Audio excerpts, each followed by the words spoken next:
Hello, David. Hello, Alec. How are you, David? Fine. And you? Fine. Very good. Thank you. Very good. Okay. We're hoping to be in our new studio on the weekend. Which is? In, there's Justin there. We are, if you know where Benrose, Ben Moore Shopping Centre is, it's opposite that. Oh, there's a new building there. There's a. Yeah. It's called Capitol Hill. Yes, I know where it is. Yeah. Gary Harlow. Yeah. He owns Gary. it. Yeah, he owns it. Very Gary, nice. Yeah. So I've managed to. I managed to get the space that a guy had who had studios, beautiful studios there. So, and Gary's given us a nice, reasonable deal. Oh, shit, my phone. Sorry, I forgot. You passed my phone. What's that? Take this out. Yeah. Pause it first, please. Pause it. It's shown as flames before. I don't know if Just unplug it. It's okay. Just if you unplug it, it's fine. You take it from. Pause it. Okay, got it. All right. The bell is in the wrong home. Okay, and then I just need the this thing here. Okay, so what we're going to talk about first, Dave, is we've got some lovely clips from the Berkshire Hathaway AGM, so we can have a good chat about those, and then we're going to bring in Clive Nates. Do you know Clive? Of course, I know Clive. Yeah. And Lincoln City. We're going to talk about Lincoln City. These South Africans who've bought in there, and now they're looking to get. Yeah, they got promotion. Yeah. Not yet. Haven't they? Going to get. Well, they're in the playoffs. They're lying third. But I think it's ahead of schedule. I think they were only expecting that to happen next year. And then we're talking to Aldworth Mbalati, which is the big story. I mean, the corruption. You know, these Turkish power boats, which have been I'm getting some feedback, not a lot, but some. Can you hear it? Can you hear that? Are you completely paused? I'm on my mic's off here. Okay. And my sound's off, so it can't be mine. All right, let's just listen. Still coming through. David, it leaves only one person. What can that be? It's 1729. We're going to have to live with it. But what Dudu will do is she will mute you whenever there's an opportunity, or otherwise just mute him now quickly to check. Yeah, just mute David now quickly. Okay. Yeah, it's definitely David. So, all right. Let me think. What could it be? Maybe earphones out. Is your earphone, Dave? Is your earphone plugged into the microphone? No. Should it be in the microphone? Yes, it must be in the microphone. It must be in the microphone. Okay. Yo. Okay. All right. There we go. No more feedback. Is that better? That's much better. No more feedback. Let's go. Okay, we're ready to go. Stand by. Business Power Hour starts in 25 seconds.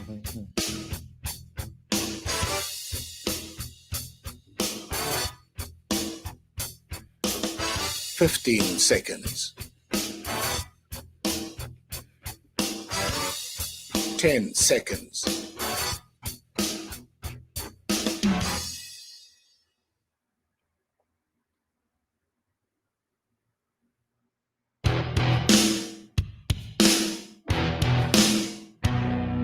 The BizNews Power Hour.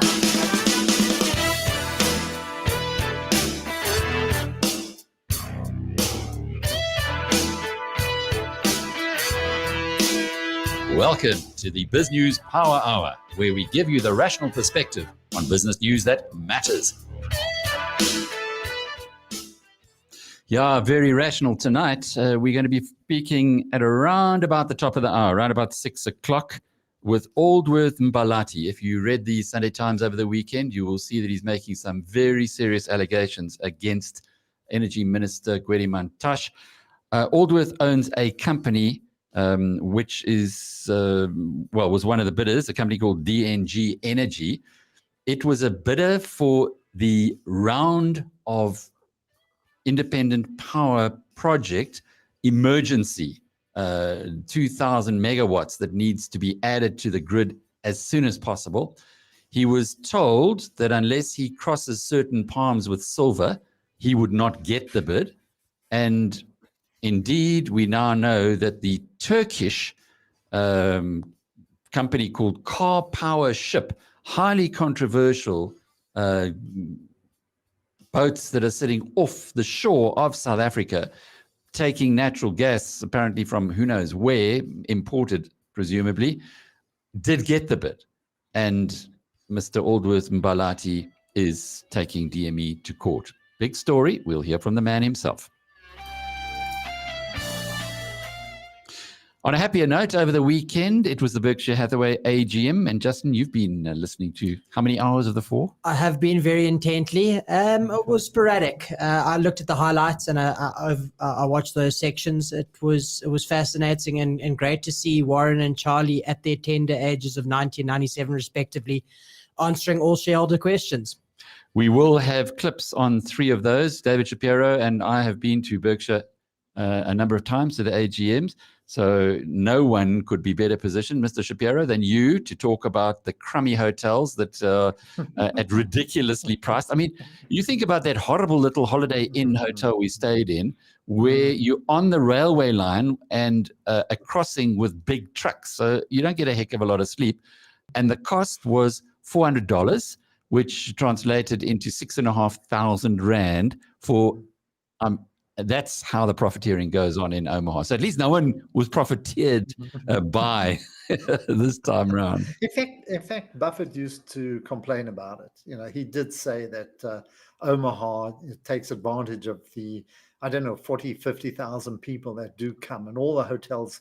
I used to stay I did stay in the Holiday Inn, and later on we stayed at I can't remember what it was called, the Landmark or something like that, which was nothing more than a motel. Not a Landmark.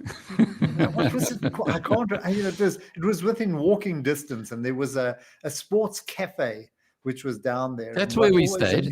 The same place where Koki Koeman used to book us in every year. Yeah, with it's the lowest grade of the Holiday Inn group. And okay. Remember, you want to eat? It's got a vending machine. And in the vending machine, right. And no microwave to heat up your food. I mean, we ordered a salad. I know that was another place, but we ordered a salad to take out, to come in, and their salad was just lettuce, nothing else, just lettuce. Anyway, we will talk more about the non-profiteering Berkshire Hathaway because it was all done through online this year from San Francisco, because Charlie, as you said, at the tender age of 97, can't travel, doesn't want to travel anymore. So Warren had to travel to San Francisco for the very first AGM of Berkshire outside of Omaha. And it was interesting also, the incumbent, Greg Abel, who's said to be the CEO incoming after Warren, he also got introduced to shareholders, which was nice to see. And he also did a lot of answering. So good news for Berkshire shareholders that they seem to be in good hands. Well, Greg and Ajit Jain are kind of the two contenders, and Ajit is from India originally. Warren loves him so much that he went off to India to go and buy Indian businesses, arrived there, was there for 2 days, and realized that the way they do business in India is not congruent with the way that Berkshire Hathaway does business, and he came home like straight off. Alec, if you watched all 4 hours, you would have seen the hints that Charlie was dropping with regards to Greg. So I think that's where I'm coming from more. So I do understand that it's a two-way race, but I do think after the comments that I heard from Charlie, Greg is going to take the mantle. So in other words, Charlie has got Greg's vote. Yes. Greg has got Charlie's vote. But anyway, we will be hearing some of those clips, and they're really well done, Justin, in watching the whole thing and pulling it out. Then we're going to Mozambique, talking about gas. We've had a lot about energy, and we're going to be talking with Stephen Buchanan Clark. He's from Good Governance Africa. The we've been chatting trying to track Stephen down for quite some time. He's been very busy to and from Mozambique, and this story has been very topical for the last month. So great to get him pinned down for this evening, and I look forward to his insights, considering that he was on the ground in northern Mozambique at the project, which is now $30 billion, is it? Project. Stephen's a braver man than I am, Alec. It's been put on hold due to the military insurgents from Tanzania who are supposedly a part of Muslim fundamentalists. Anyway, he'll be giving us the full story there, but lots coming up in tonight's program. As always, though, we kick off with the main headlines in our flash briefing. Here's our editor-at-large, Jackie Cameron. South Africa says a delivery of 1.1 million Johnson & Johnson coronavirus vaccines has been delayed pending further safety checks. This is the latest blow to the country's stop-start inoculation program. The government ordered 31 million of J&J's single-dose shots and planned to begin issuing them to people over the age of 60 from May the 17th. Health Minister Willem Kiese says that the protracted safety verification process has to be undertaken in conjunction with international regulatory agencies. The South African rand faces a potentially big week with a US employment report and Moody's country rating review expected on Friday.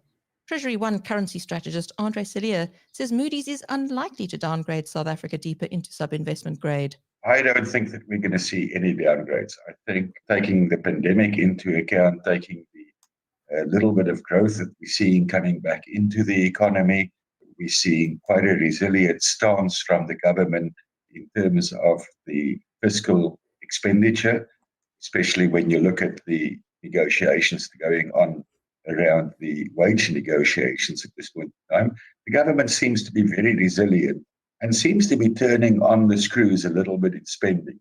And that's definitely something that the Moody's people would look at. Apart from that, we have seen that the collection of revenue looks a little bit better.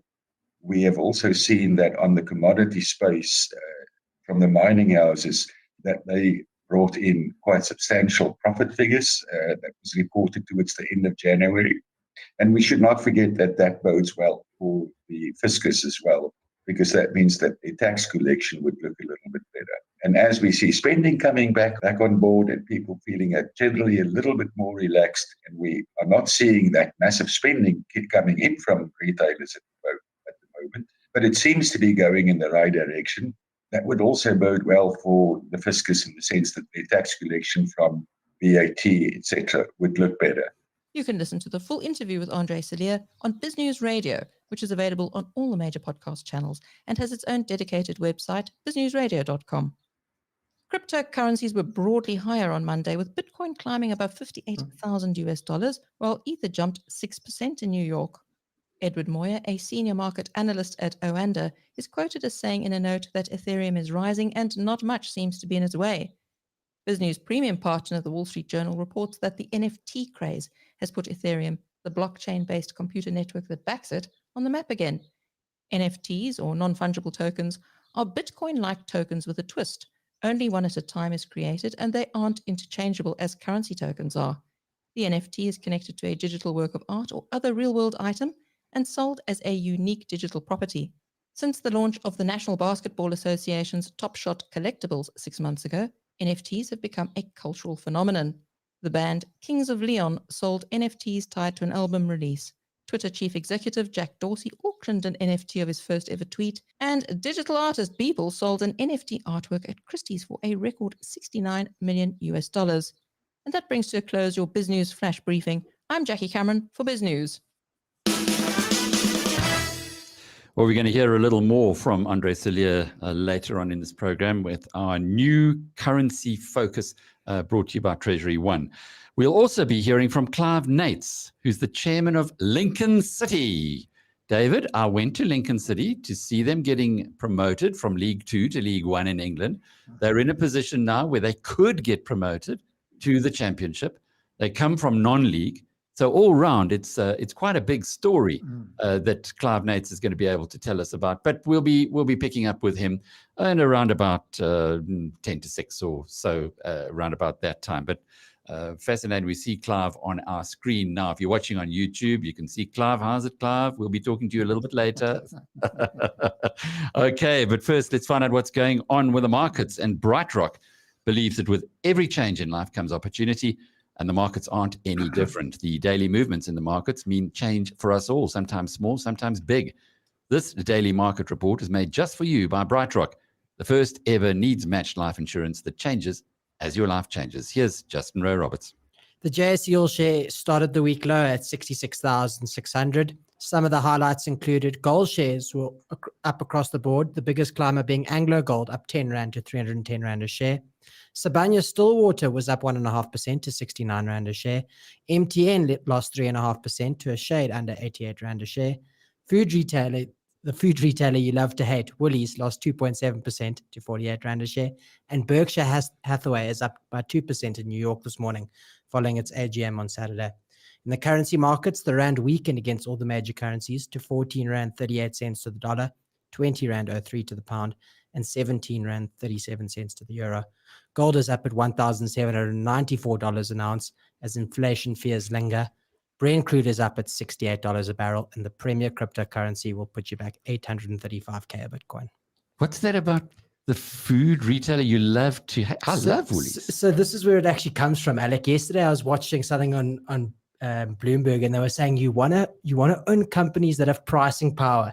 And which company epitomizes that other than Woolies? I just think every time I buy a Club Sami, it's 2 Rand more expensive. I used to, a former colleague of ours, Chief, I've forgotten. How's that? Anyway, it'll come to me in a minute. But a former colleague of ours used to always tell us that we should never buy biltong from Woolies because it cost more than 1,000 Rand a kilogram when you on your way to the till. So you talk about pricing power. I only remember my colleague as Cockroach. I'm sure he's listening now saying, "Jeepers, you've forgotten me already." Anyway, what a nickname! Well, he was Cockroach was the partner of Barry Sargent, who called himself Hyena. So they were our two guys who, Julius Cobbett. Jules, I'm so sorry to have forgotten your name. Just slipped my mind for a minute there. But Julius was also the guy who bought Capitec shares when they were, 50 Rand or something, because he became a Capitec shareholder. So Jules was the kind of guy to follow when it came to things like Woolworths, and I'm sure he would agree 100% with you. And this market report was made just for you by BrightRock, the first ever needs-matched life insurance that changes as your life changes. You're listening to the BizNews Power Hour, brought to you by the team at biznews.com. That's a bit embarrassing, David, when you just remember a person by a nickname, and his nickname is Cockroach. Jules, his dad was a great value investor. DJ Cobbett was on the market for years. No, Julian's a big loss. Julius, rather, is a big loss to financial journalism. Because his dad was such a good investor and such a wealthy guy, I think Julius just manages his property portfolio nowadays. But you know Clive Nates. Did you guys ever work together, Dave? You and Clive? No, he was too important for me. He worked at Liberty and then he was at Peregrine. Clive, you of course I've known Clive for a long time. We're going to talk about Lincoln City in a little while, but you could also give us some insights, I'm sure, about Warren Buffett and Charlie Munger. That's your world. It was my world. Now it's just football. Okay.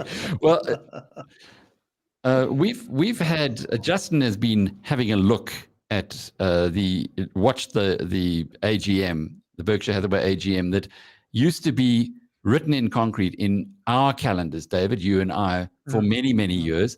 Now it's because of COVID. Even if we wanted to go, we couldn't go. Also, with Charlie at 97 and Warren at 90, the guys are getting on a little. You pulled out 3 really interesting clips. Just tell us about the first one, which is about fear. So basically, the shareholder asked the question that in the midst of the March 2020 lows, when Berkshire were offloading airline stocks and bank stocks, they were essentially being fearful when people were most fearful. And one of Warren Buffett's most famous quotes is, "Be fearful when others are greedy and greedy when others are fearful." And I thought it was a great question from the shareholder, and I thought Warren gave a great answer. And should we play that, did you? This first question that came in from Andy Sees. He says he's the owner of not nearly enough B shares. He says, Mr. Buffett, you're well known for saying to be fearful when others are greedy and be greedy when others are fearful. But by all appearances, Berkshire was fearful when others were most fearful in the early months of COVID.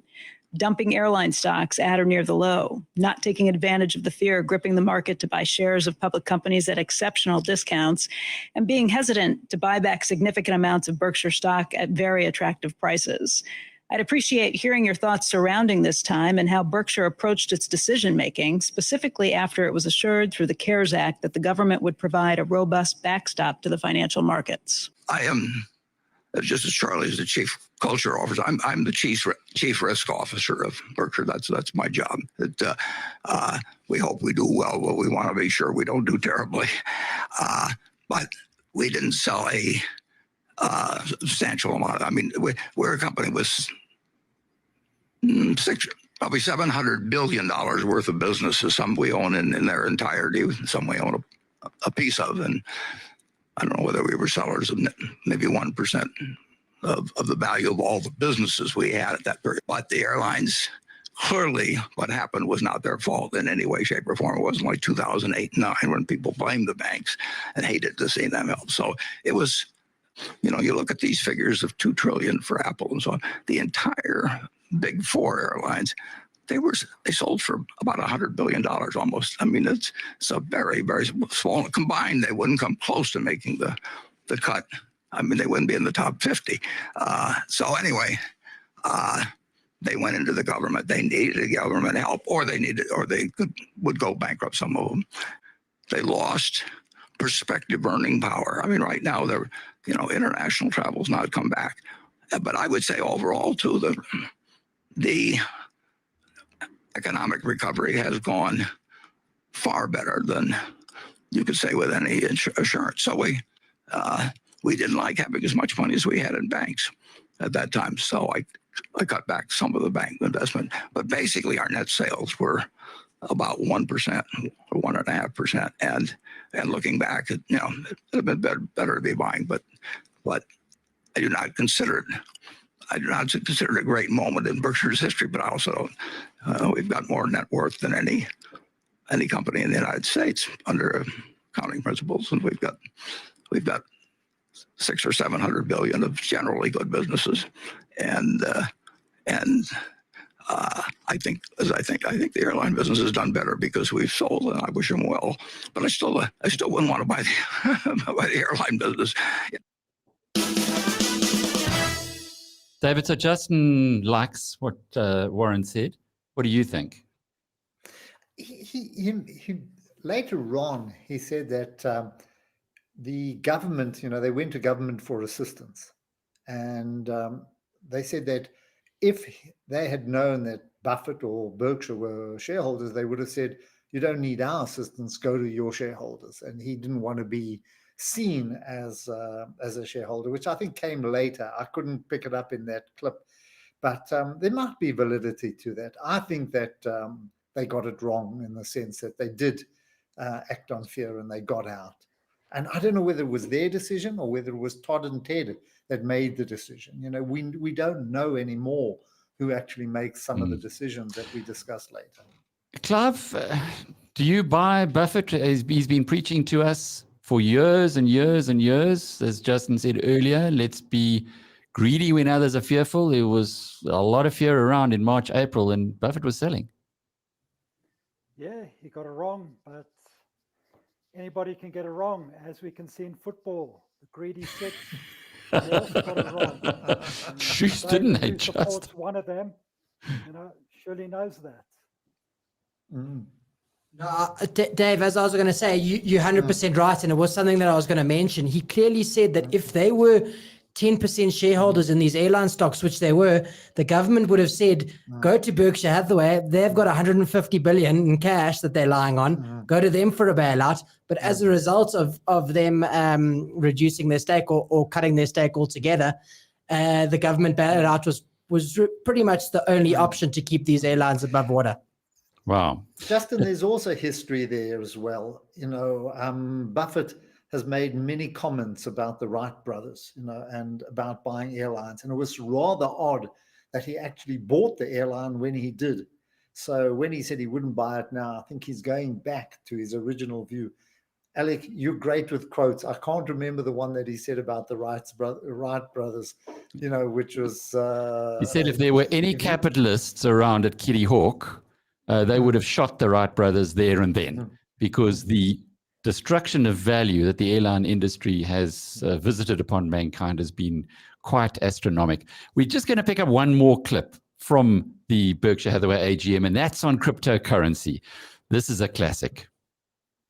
Now that the crypto market overall is valued at $2 trillion, do you still consider cryptos as worthless artificial gold? Well, I knew there'd be a question on Bitcoin or crypto. And I thought to myself, well, I've watched these politicians dodge questions all the time, and I always find it kind of disgusting when they do it. But the truth is, I'm going to dodge that question because we probably got hundreds of thousands of people watching this that own Bitcoin, and we probably got 2 people that are short. So we got a choice of making 400,000 people mad at us and unhappy, or making 2 people happy, and that's just a dumb equation. So I thought about it. We had a governor one time in Nebraska, and a long time ago, but he would get a tough question. What do you think about property taxes, or what should we do about schools? And he'd look right at the person. He'd say, "I'm all right on that one," and then he'd just walk off. Well, I'm all right on that one, and maybe we'll see how Charlie is. Well, those who know me well are just waving the red flag of the bull.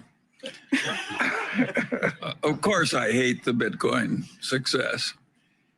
And I don't welcome a currency that's so useful to kidnappers and extortionists and so forth, nor do I like just shuffling out a few extra billions and billions and billions of dollars to somebody who just invented a new financial product out of thin air. So I think I should say modestly that I think the whole damn development is disgusting and contrary to the interests of civilization. And I'll leave the criticism to others. I'm all right on that one.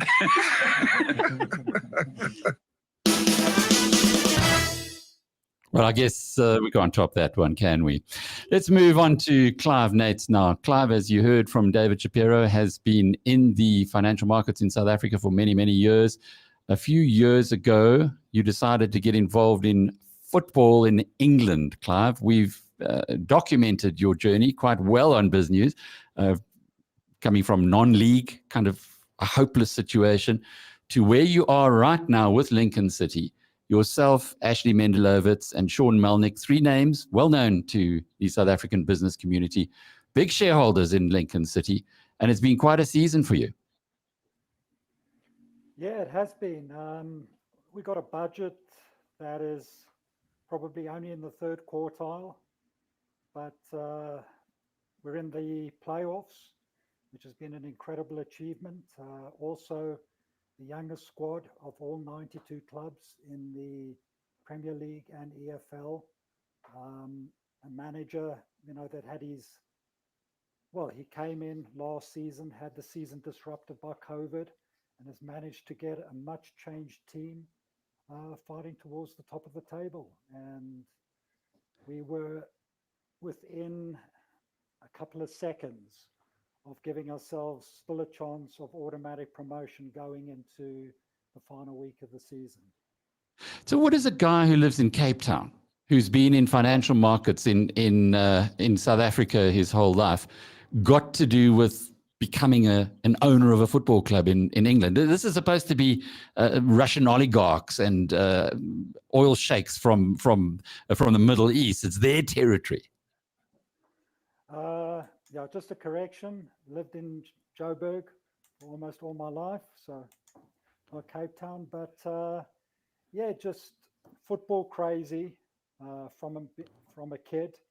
And if you're football crazy in South Africa, you find an English football team to support. So since the late 1960s, I've been supporting Everton, but I sort of fell in love with all of English football, the different leagues throughout the pyramid. It's always fascinating to see the promotion and relegation battles. And Everton had an alliance with Lincoln City around about 2002. But I just started to follow Lincoln City, and the more that they battled, falling into non-league, the more I took an interest. And having retired from being a hedge fund manager, I decided to tick off the number one item on my bucket list and get involved with an English football club. So sent off an email to Lincoln City at the time that their bank was looking to withdraw their facilities, and took off from there. Got involved as a director from February 2016, and we've had an incredible run over the last 5 years.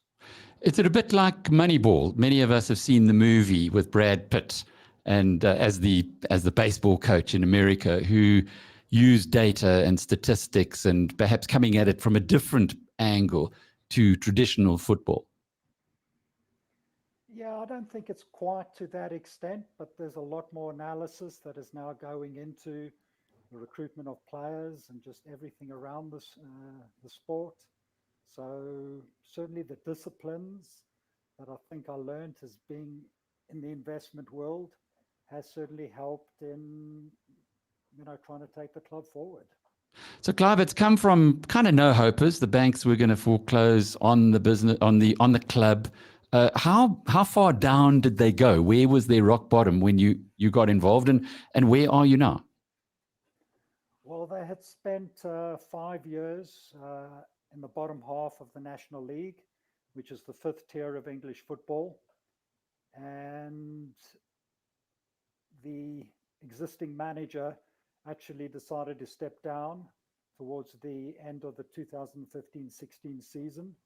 So it was a chance to get involved with recruiting a new manager. And we managed to hire Danny and Nikki Cowley. They'd done pretty well with some non-league teams. They at the time were just full-time PE teachers, and they decided to go full-time as football managers. And in their first season as full-time football managers with us, they managed to get us promoted out of National League. But probably the most exciting part that changed the future of the club was we had a run to the quarterfinals of the FA Cup, where unfortunately David's team beat us 5-0. But that was the first time in more than 100 years that a non-league team had progressed to the quarterfinals of the FA Cup. And with that came, a significant amount of money from broadcast revenue, from increased sponsorship, and mostly from playing in front of 60,000 people at the Emirates. And that gave us the ability to fund the team to a better degree when we got into League Two, back into the Football League, and also to build a new training ground. Up to that point, we'd been playing on a school field or training on a school field and at an army barracks. So it was really this, an incredible feat by Dan and Nikki Cowley to get us that far and really changed the future of the club. So now you're in League One. You say you're in the playoffs, which means if you beat the other three clubs who are going to be playing against you in that, what happens then to Lincoln City? Clearly, it would go into the second highest, not the Premiership, but the Championship. What does that mean to the funding of the club or the finances of the club? Do you have to dip deeper into your own pocket to get players that would be able to compete there, or do you get other people to come along and help you? Well, as I've suggested, we've had a third quartile budget in League One. So we've had to massively outperform because we're up against teams that not that long ago were even in the top flight of English football. So, Sunderland are one place ahead of us. on goal difference, although we got a game in hand. Below us, we got the likes of Portsmouth, Ipswich, Hull City won the league. So they're really big teams we're competing against, and we can't compete against them just on finances. So we have to look at other ways to be better than our finances can dictate. And it's going to be even worse if we get to the championship. I mean, the amount that you would get from the Premier League and from the EFL would increase from about £1.7 million to in excess of £7 million. But the playing budget of the teams in the championship is a multiple of the playing budgets in League One. I was just looking at Swansea City's accounts that came out for the 2019-20 year, and their wage bill is in excess of £40 million. Ours at the moment is £5 million. That's what you're playing with. The huge parachute payments that are paid to teams that are relegated from the Premier League, 46 million in your first year back in the championship. We'll have a budget, whatever we do, even with, increased contributions from shareholders and increased sponsorships, it will be in the bottom 4 or 5. So you're going to have to outperform. If you get into the championship, you're going to really, really have to outperform. But what about that? What about raising money? I mean, it's a South African club. You guys are there. You South Africans. Manchester City is it Dubai or anyway, one of the Emirates. The Man United is owned by the Americans. My club, West Ham, is owned by the porn stars, or the guys who own the porn stars. And those are the people that you're competing with. So how about doing maybe crowdfunding, David, amongst South Africans? And we can say, well, at least South Africa has got a representative in the professional leagues in South Africa, in the UK. Yeah, it's such a remarkable story. It's just... It's Roy of the Rovers stuff. This is the Magnet or in all those magazines, and I just hope that someone comes to Clive's rescue and that they're able to parachute that money in, because I mean, Lincoln is I don't know, when did it start? It's an 1880 or I don't know, thereabouts. It's been around forever. How do I know this? I was going through stuff yesterday. My dad started to support Arsenal in 1927.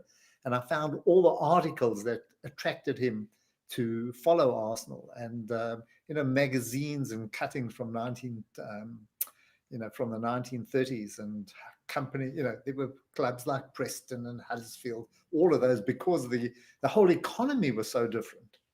So, but what about what about opening it or crowdfunding it, Clive?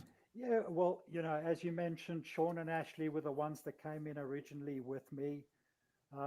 We've had other South Africans join in. Greg Levine, who works for Vitality in the UK, he's also come on the board. And then we've had a couple of other South Africans who Sean or Ashley knew, like Alon Apteker, Alan Schwaden, who were involved with Kiso, David Lipschitz. And they've also, put in money. They haven't come on the board. And through those contacts, people knowing that we've been involved, some have suggested, not to the extent that maybe some others have put in. What about, giving us an opportunity to be involved with the club? So we actually are going out to some of those people, basically South Africans, either living in South Africa or anywhere around the world other than the UK, because some of the benefits that come with this membership is going to be able to get streaming of all the games to people obviously outside the UK. And they're putting in around £20,000 each. And it's just going from word to mouth, and hopefully we're able to raise a bit of money there.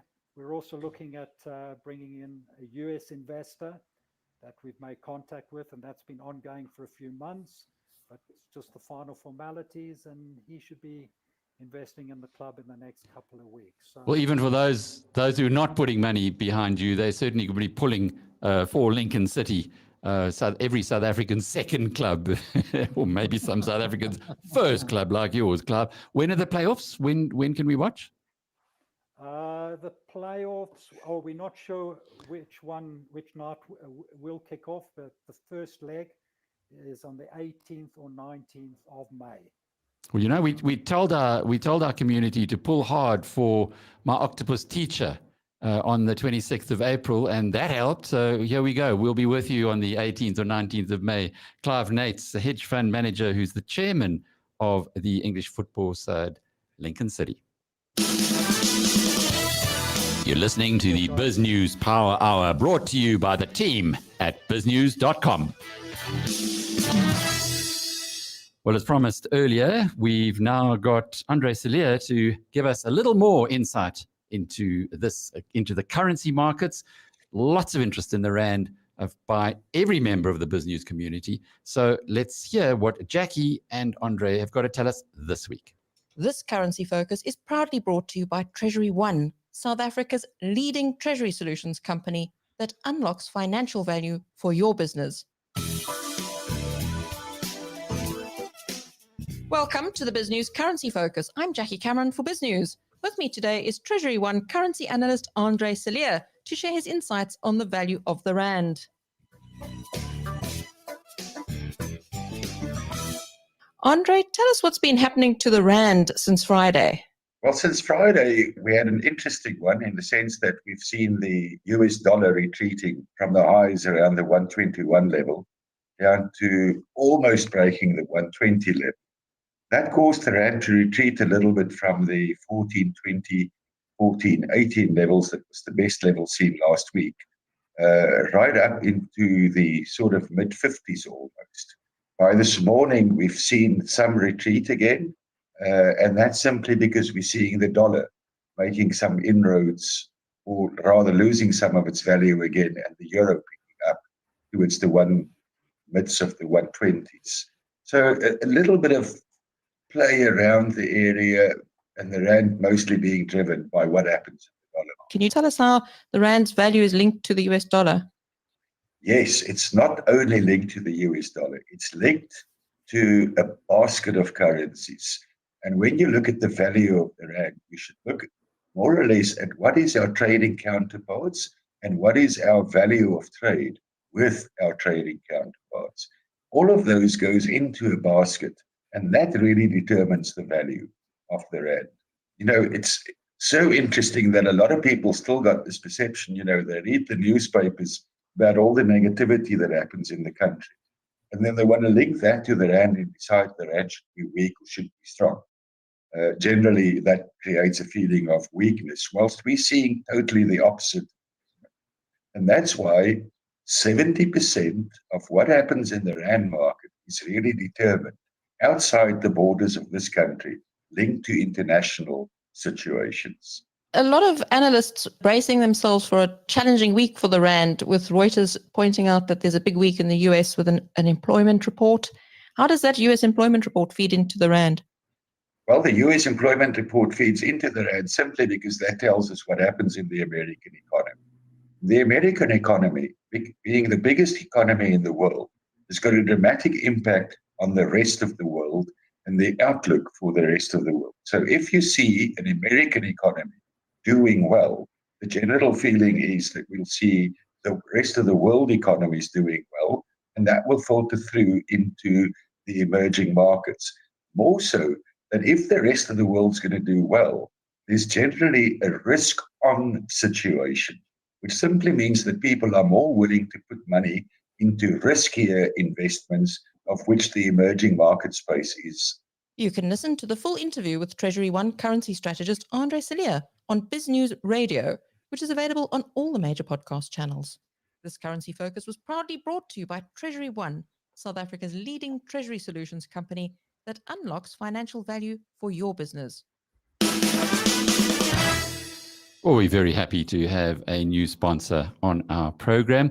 It is, though, telling us lots of insights there, David, about the currency markets. How are you reading it?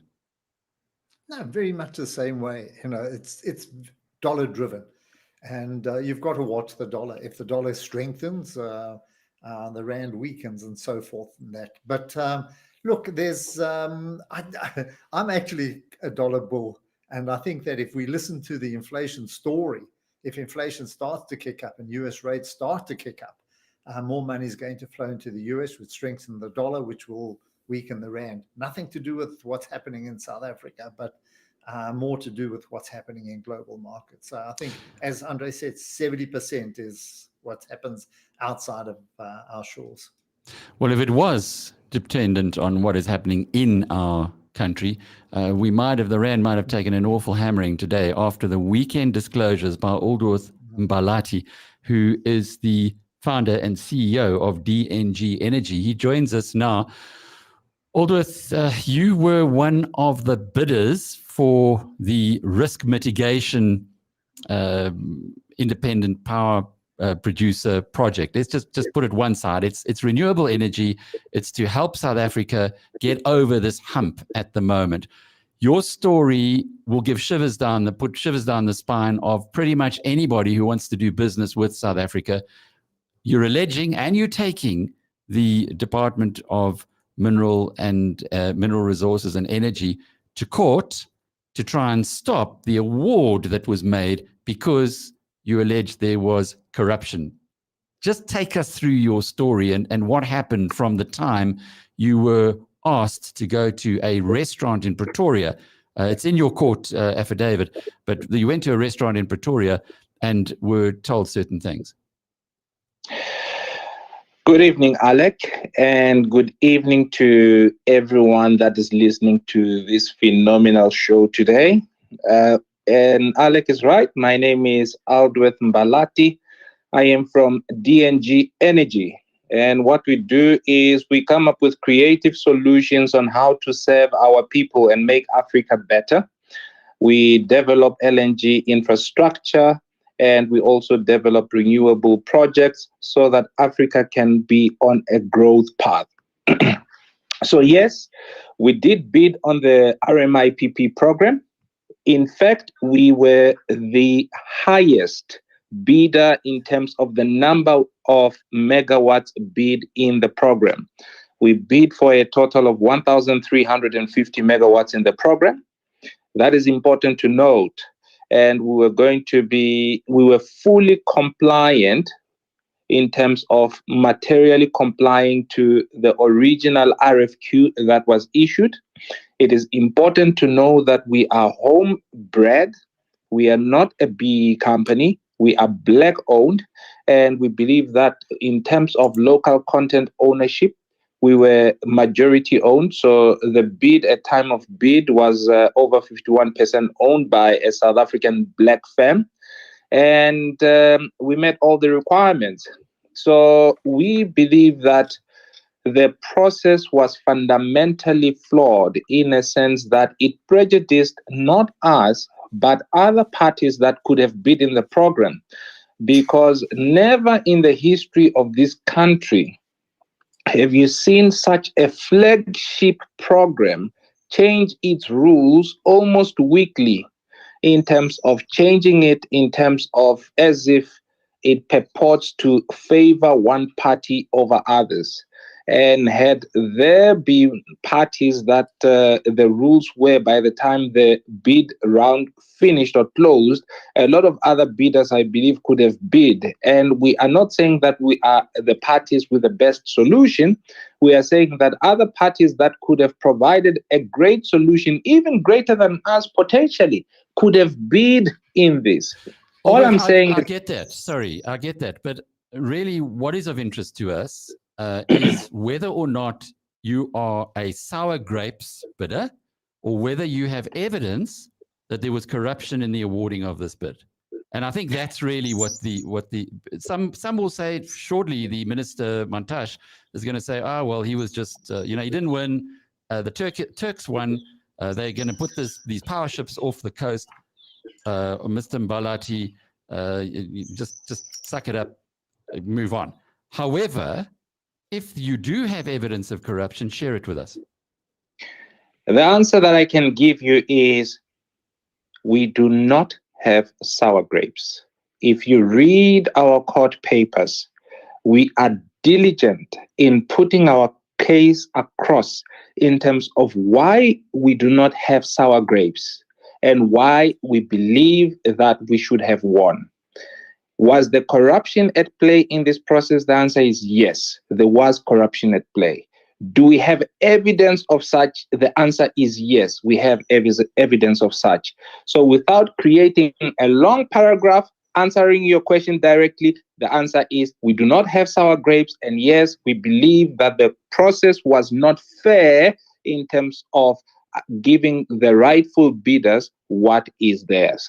Lord Peter Hain is on your board. He is well known as a fighter against corruption. Did he motivate your stance here in any way or support it?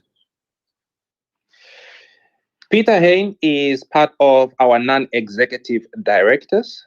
Before you take any legal action that has a material impact on the business, you need to consult with your board. And our board voted or advised us that it is prudent for us to take the route that we are taking. So it is not a unilateral decision that I have taken as Mbalati, but it is a decision that is supported by our full board. And you talk of a business associate and a familial relation of Gwede Mantashe. Just unpack that for us. Alec, I would love to unpack that for you. I mean, it is one of the things that I would like to delve deeper into and explain greater detail into. However, at this moment, without falling short to your listeners, is that we haven't had the answering affidavit from the minister, and we haven't had our heads of argument prepared, and we haven't sat in court and us ventilating our facts in full. It would be remiss of me in terms of prejudicing other parties right now without having to go through the full process of court. However, I can confirm to you today that there is malfeasance in the process, and it is something that we will be ventilating as the process unfolds.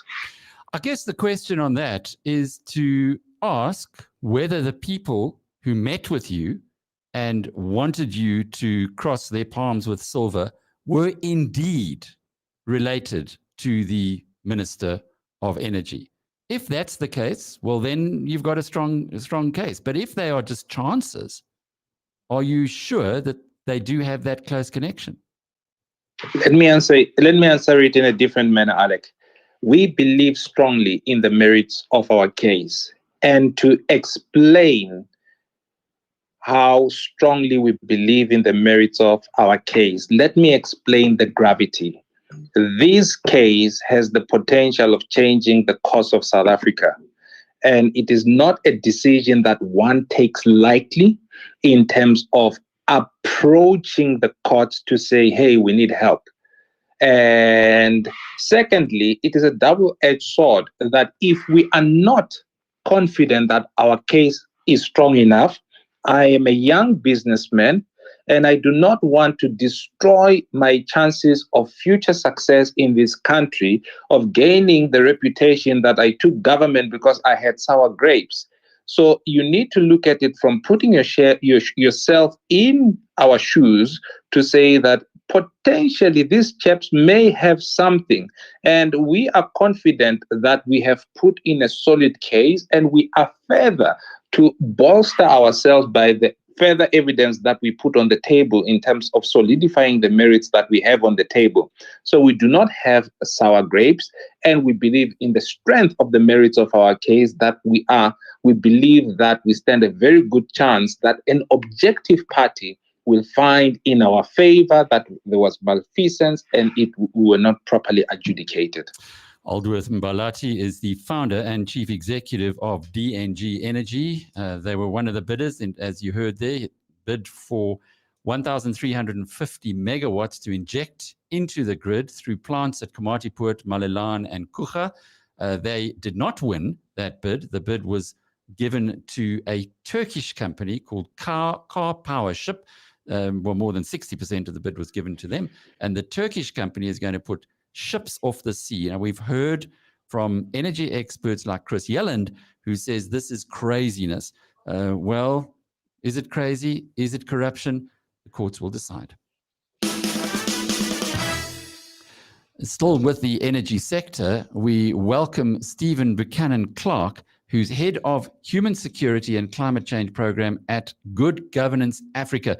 Lovely talking with you, Stephen. We have been following here in South Africa the insanity that seems to be going on in northern Mozambique with a Total natural gas project, where Total has now pulled all of its people out of that area because of violence, etc. You've just been up in Mozambique to have a look at a project that you've written a lot about. What did you find? Well, yeah, first, thanks for having me, Alec, and to BizNews. As you mentioned, I'm from Good Governance Africa. We're an NPO based in Rosebank, Johannesburg, with satellite offices across the continent. We really focus on governance issues, transparency, fair allocation of resources.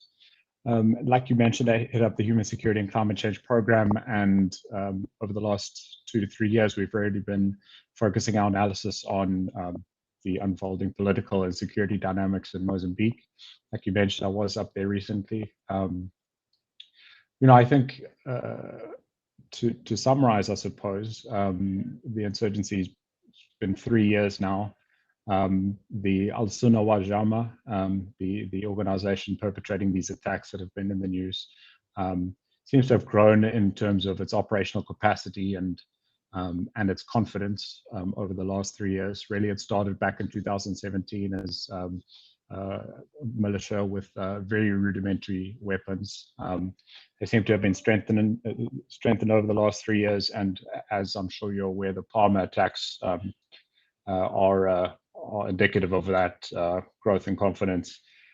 Currently, the Mozambican government, I think, really wants to take ownership of the security response, but there are some very deep, I think, structural problems with the Mozambican security services that they need to address. There's also cross-border dynamics that make combating this type of insurgency very difficult. Of course, the conflict has seen a escalating humanitarian crisis, which has to be dealt with sort of simultaneously, which makes things very difficult. They estimate about 600,000, 700,000 have been affected by the conflict in terms of internally displaced persons. There's whole towns that are empty, islands off the coast of Cabo Delgado that are now empty. The government have set up IDP camps around Nampula and other places in the province. But funding, there's multiple crises going on around the world, of course, so funding is very limited, and and we see this deepening humanitarian situation Stephen, with potential. You've given us a lot of big words there. Let's get to the small words. The Americans have said, we'll send in the Marines. Mozambique has said, no, thank you. Now, if that's the case, given the Americans are attacking terror, Al-Qaeda, etc., and this seems to be related, why would the Mozambicans, who are not able to get Total to bring its people back, not accept American support? I think the Mozambican government is very reticent to let in any international support. I think there's probably regional actors that they would prefer if they had to bring in international support, because they're worried that they want to control the LNG sector in the north. They want to make sure that Mozambique stands to benefit the most, and the Americans had agreed to send in a Green Berets to provide special forces training. That's not something new. That special forces training took place last year as well, and the US, of course, is engaged in bilateral security training with many African countries. I don't think it was fundamentally in response to the insurgency that announcement took place. But there are many commentators who say the reason why the Mozambican government is not wanting to get this thing sorted out is because the elite are benefiting. The elite want to have their share of whatever largesse is going to be distributed by the French company Total. How much relevance is there to that suggestion? Yeah, I mean, some of that holds water. Of course, to understand the conflict in the north, there is a political economy dimension. And as we know, Mozambique's had, some problems with corruption and governance, which has really challenged this LNG investment. I think it's this lack of governance that really is behind this insurgency. And the Frelimo's got its internal political dynamics that it's currently dealing with. So there's just a lot going on at the political level and the geopolitical level, which has made a coherent regional response to this very difficult. I'm sure that Total is wishing they'd never heard of Mozambique before, but they are in there. What will it take to get the company back into the northern or into the Pemba or the Cabo Delgado province? Yeah, well, they pulled out from the Fungi Peninsula. Originally, they had requested, I think it was a 25-kilometer perimeter of safety. After the palm attacks, that was the severity of it, I think, made them renegotiate or rethink that their action on Mozambique.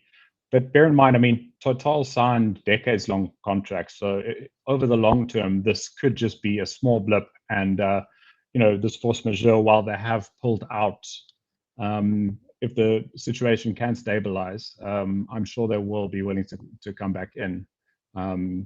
But that's the challenge. I mean, after these palm attacks, the insurgents are well-equipped, well-resourced. So I think we will likely see more attacks, perhaps some even as significant as Palmer in the coming months. Stephen Buchanan-Clark giving us some sobering news there from the biggest investment on the African continent, a multiple of the GDP in Mozambique, and now it's all on hold because of politics. BrightRock believes that with every change in life comes opportunity, and the markets aren't any different. The daily movements in the markets mean change for us all, sometimes small, sometimes big. This daily market report is made just for you by BrightRock, the first ever needs-matched life insurance that changes as your life changes. Justin? The JSE All Share Index started the week low at 66,600. The highlights included gold shares up across the board, the biggest climber being Anglo Gold up 10 Rand to 310 Rand a share. Sibanye-Stillwater up 1.5% to 69 Rand a share. MTN lost 3.5% to a shade under 88 Rand. The food retailer you love to hate, Woolworths, lost 2.7% to 48 Rand a share. And Berkshire Hathaway is up by 2% in New York this morning, following its AGM on Saturday. In the currency markets, the Rand weakened against all the major currencies to 14 Rand 38 to the dollar, 20 Rand 3 cents to the pound, and 17 Rand and 37 cents to the euro. Gold is up at $1,794 an ounce as inflation fears linger. Brent crude is up at $68 a barrel, and the premier cryptocurrency will put you back 835K a Bitcoin. Thank you, Justin. And this market report was made just for you by BrightRock, the first ever needs-matched life insurance that changes as your life changes. David Shapiro, boy, democracy's got a long way to go in our continent. In fact, that's a question I was going to ask you. I'm saying there were no resolved issues tonight. We didn't hear it in Mozambique. We didn't hear it with the Turkish story as well. There's so many unanswered questions that linger. And I don't know what the end game in all of this is, but it doesn't seem to be democracy. And I think we need to make some sweeping changes if we're going to see democracy come in. Well, at least here in South Africa, we do have a constitutional democracy and we do have the courts. So someone like Aldworth and Balati can take his case to the court, and it does, as he says, this will change the direction of the country, perhaps. But we had at the Zondo Commission the president saying, we like cadre deployment. It can work. It's a bit like we like communism. Yes, the Soviet Union has collapsed, but it can work. Well, we live in hope forever. Thanks for being with us tonight. We look forward to being back in your company again tomorrow between 5:30 and 6:30 from the BizNews team. Until then, cheerio. You've been listening to the Power Hour, brought to you by the team at BizNews.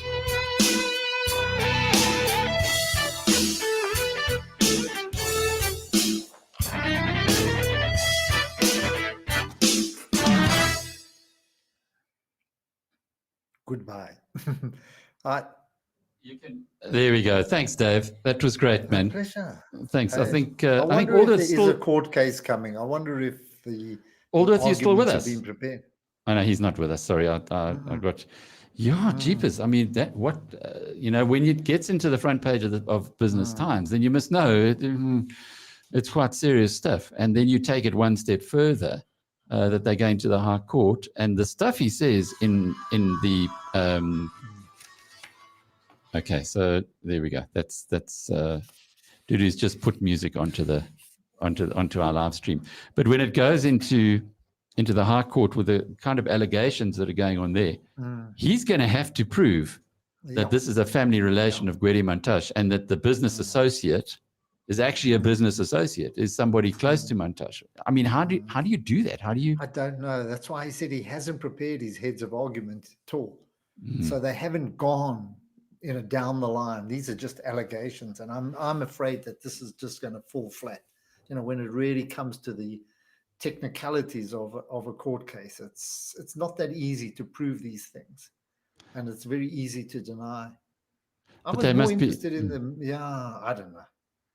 I don't know whether this is opportunism or what, But I was hoping there was going to be a lot more that he said, Yeah, he was very reticent, but you hear that, you say, okay. Chris has been saying the Turkish is a very bad solution. The Turkish ships. Oh yeah, I don't know. I'm not questioning that for 1 second. That I don't question, and I'm sure there's allegations somewhere down the line, but it's going to be a hard court case. Yeah, it's hard to take government and win. And this thing in Mozambique. I don't know. I don't know what the end game is in South Africa. Not SADC just takes a step back and does nothing and allows us to develop. So you don't know whose side these insurgents on and what their end game is as well. It just seems crazy. It's been going on for so long. I mean, they're crazy. They're crazy conspiracy theorists. Some people say it's the oil companies who are funding the insurgents so that they won't bring this LNG into the market. Or this massive new oil supply into the market. Who knows? I suppose everybody's got their own theories. But the main thing is, isn't number one in a country that you provide your citizens with security? And if you can't provide your citizens with security, who's going to put another $30 billion into that country ever again? It's a bit like what Buffett says about India and Russia. Yeah. He's not going to go there because you lose your money. And if people lose their money, they don't take it back again. I mean, this is a huge project for Mozambique. It's critical. Let that go. Yeah. They got to get it. They got to get it right. I don't know. Yeah, but surely you should be able to. I mean, if you think of 30 billion, you think of the French Foreign Legion. I mean, the French Foreign Legion have already said they'll go up there and they'll go and sort it out in a as they've done in Mali in a matter of weeks and months. But they're not allowing them. And that's what I was thinking from Stephen. Well, why are they not allowing them? Because maybe if the French Foreign Legion go in and clean up, then the politicians can't dip their hands into the public purse. Maybe. Anyway, I'm becoming too skeptical now. Cheers, Dave. Cheers, Dave. We'll see you. All right, Dave. So we'll see you later in the week, eh? Yep. Brilliant. Thanks as always. Okay, David. Bye then. Whoosh.